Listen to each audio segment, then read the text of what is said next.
Call by value versus call by reference. बहुत सारे students को इसमें डाउट होता है, वो कॉल बाय वैल्यू और कॉल बाय रेफरेंस इन दोनों के बीच के डिफरेंस को याद नहीं कर पाते। तो आज इस वीडियो में बहुत ही इजी मेथड में विद एग्जांपल्स आपको इन दोनों के बीच डिफरेंस बताने वाला हूँ। Call by value, call by reference, ये चीज़ होती क्या है? These are the methods used to pass argument to a function in the programming। ये मेथड्स हैं किसी भी फंक्शन के अंदर पैरामीटर्स और वेरिएबल्स को पास करने की। मेरे पास दो वेरिएबल है a और b, जिसके अंदर 5 और 6 स्टोर है। अब मैं इसको एक सम फंक्शन के अंदर पास करूंगा और ये क्या करेगा कि इन दोनों का सम रिटर्न करेगा। तो यहाँ पर सम फंक्शन के अंदर a और b मैंने पास किया। a और b क्या है? a और b मेरे पैरामीटर्स हैं। तो किसी फंक्शन के अंदर हमें कैसे पास करते हैं ये पैरामीटर्स, तो इन्हीं टेक्निक्स को कहते हैं कॉल बाय वैल्यू और कॉल बाय रेफरेंस। ये दो तरह की टेक्निक्स होती हैं और इन दोनों के बीच का डिफरेंस हम इस वीडियो में करने वाले हैं। सबसे पहला डिफरेंस, कॉल बाय वैल्यू में क्या होता है कि copy of the actual value is passed. इसके अंदर जो वेरिएबल है उसकी एक कॉपी पास होती है। कॉल बाय रेफरेंस में actual memory address of the variable is passed. Call by reference technique के अंदर हम उसका जो मेमोरी एड्रेस है वो पास करते हैं। कॉल बाय वैल्यू के इस पॉइंट को समझते हैं। जैसे मेरे पास दो वेरिएबल है a और b, a के अंदर 5 है, b के अंदर 6। अब एक सम फंक्शन है जिसके अंदर मैं इस पैरामीटर्स को पास करूंगा। तो यहाँ पर मैंने a और b पास किया है, मीन्स a की वैल्यू 5 जाएगी और b की वैल्यू 6। तो सम के अंदर a की वैल्यू गई 5, b की वैल्यू गई 6। तो यहाँ पर मैंने इनकी एक कॉपी पास करी है, यानी इनकी वैल्यूज को इसमें पास किया है। तो ये होता है कॉल बाय वैल्यू में। और वहीं देखिए अगर कॉल बाय रेफरेंस में, तो यहाँ पर उसका एक एड्रेस पास होता है जिसको हम रेफरेंस भी कहते हैं। ए और बी दो वेरिएबल्स हैं, तो ये मेमोरी में कहीं ना कहीं स्टोर हुए हैं। ये ए वेरिएबल है, ये बी वेरिएबल है, इसके अंदर कुछ वैल्यूज हैं 5 और 6 और इनका कोई मेमोरी एड्रेस होगा। जैसे इसका मेमोरी एड्रेस मान लेते हैं फॉर एग्जांपल 2000 है, इसका मेमोरी एड्रेस फॉर एग्जांपल 3000 है। तो कॉल बाय रेफरेंस में क्या करते हैं कि हम उनका एड्रेस पास करते हैं। मीन्स अगर हमने ए पास किया है तो मीन्स हमने यहाँ पर 5 नहीं बल्कि इसका मेमोरी एड्रेस 2000 पास किया है। और यहाँ पर हमने बी पास किया है तो उसका मतलब हमने इसका मेमोरी एड्रेस 3000 इसको पास किया है। इसको हम पॉइंटर्स भी बोलते हैं। और कैसे करते हैं, अगर एंड ए लगाते हैं और एंड बी, तो इसका जो मेमोरी एड्रेस है वो फंक्शन के अंदर पास हो जाता है। तो ये हो गया पहला डिफरेंस। कॉल बाय वैल्यू में हम उसकी एक कॉपी बना के फंक्शन में पास करते हैं, वैल्यूज़ वही रहती हैं, बस उनकी एक कॉपी क्रिएट हो जाती है। कॉल बाय रेफरेंस में हम यहाँ पर वैल्यू को नहीं डालते बल्कि उसका जो मेमोरी एड्रेस है, जिस मेमोरी एड्रेस पे वो स्टोर हुआ है, उसको हम पास करते हैं फंक्शन के अंदर। अब इनके बीच सेकंड डिफरेंस देखेंगे। In call by value no effect on original value after modifying.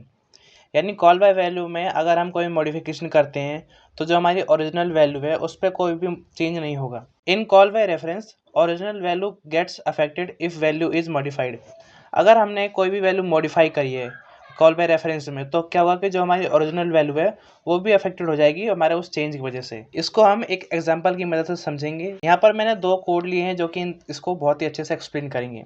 इस वाले कोड में देखिए कि सबसे पहले एक वॉइड मॉडिफाई फंक्शन लिया है जिसमें इंट एक्स पास किया है और ये एक्स को 10 से इंक्रीमेंट करेगा। फिर int main function a equal to 5, फिर यहाँ पर इस फंक्शन की कॉलिंग करी है मॉडिफाई ए और यहाँ पर सी आउट से इसे प्रिंट किया है। ए की वैल्यू अभी यहाँ पर 5 है, ए इक्वल टू 5 है और इसको मैंने मॉडिफाई में पास किया तो कॉलिंग आ गई, कॉलिंग यहाँ गई और यहाँ पर एक इसको मिला यहाँ पर 5। अब इसने क्या किया कि इस x की वैल्यू में 10 और प्लस कर दिया। मीन्स जो x की वैल्यू है पहले थी 5 और अब हो गई 15 और यहाँ पर इस फंक्शन की कॉलिंग पूरी हो गई। देन हमने सी आउट किया, इसमें प्रिंट होगा a, तो हमारा आउटपुट आया है 5। अब ये 5 क्यों आया, 15 क्यों नहीं आया? क्योंकि जो 15 है ये अलग वेरिएबल है, इसकी जो मेमोरी लोकेशन ये अलग है और x की मेमोरी लोकेशन अलग है। तो इसलिए हमारी जो ओरिजिनल वैल्यू है जो कि है ए में अभी कोई चेंज नहीं हुआ बल्कि हमारे एक नए वेरिएबल x में चेंज हुआ है जो कि हमारे a की कॉपी है। कॉल बाय वैल्यू में हम कॉपी पास करते हैं, यानी 5 की एक कॉपी गई है ना कि एक्चुअल 5 गया है। तो इसलिए हमारा जो आउटपुट है वो उसमें कोई चेंज नहीं हुआ और हमें 5 मिला है। और वही बात करें कॉल बाय रेफरेंस में, यहाँ पर भी हमने एक वॉइड फंक्शन लिया है मॉडिफाइड और इसके अंदर हमने एड्रेस पास किया है उसका और उसमें हमने 10 इंक्रीमेंट किया है। फिर इंट मेन फंक्शन, उसमें एक वेरिएबल लिया है ए इक्वल टू 5, फिर मॉडिफाई ए, ये एक फंक्शन है जो कि इसको मॉडिफाई करेगा। देन सी आउट सम को प्रिंट करेंगे और लास्ट में रिटर्न 0। अब देखिए यहाँ पर ए इक्वल टू 5 है, ए इक्वल टू 5 यहाँ से हमने डिफाइन कर दिया। फिर हमने फंक्शन को कॉल किया और यहाँ पर देखिए कि %x है, मीन्स जो ए है वो किसी एक मेमोरी एड्रेस में है, अज्यूम करते हैं 2000। तो यहाँ पर हमने 5 पास किया था पर यहाँ पर हम 5 की जगह नहीं, यहाँ पर अब हम 2000 पास करने वाले हैं। 2000 क्या है, इसका मेमोरी एड्रेस है। अब इस एड्रेस में क्या करेगा कि ये 10 प्लस करने वाला है इसके अंदर जो भी वैल्यू है। अब इसके अंदर वैल्यू है ए।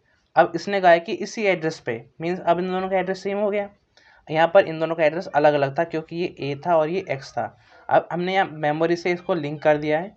तो अब अगर ये 10 इंक्रीमेंट करेगा तो जो ए की वैल्यू है, अब इसको चेंज करके ये हो जाएगा ए इक्वल टू 15, और ये वाली वैल्यू अब ये वाली वैल्यू हो जाएगी। मेमोरी एड्रेस हमारा यही रहेगा। इसकी कॉलिंग खत्म हो गई तो हम करेंगे प्रिंट। अब प्रिंट में हमें आउटपुट मिला 15 क्यों मिला? क्योंकि हमने सेम मेमोरी एड्रेस पे चेंजेस किए हैं, ना कि इसकी कोई अलग कॉपी बनाई है।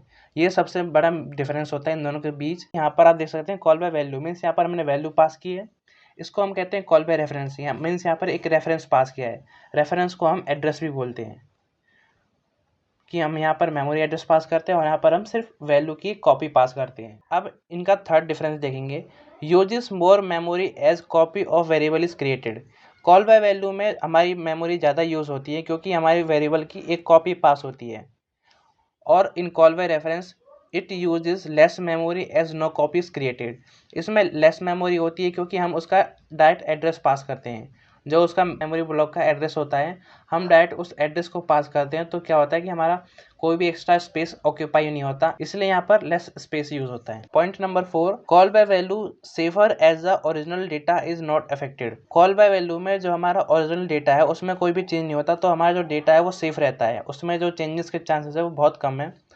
और in call by reference less safe as original data can be affected.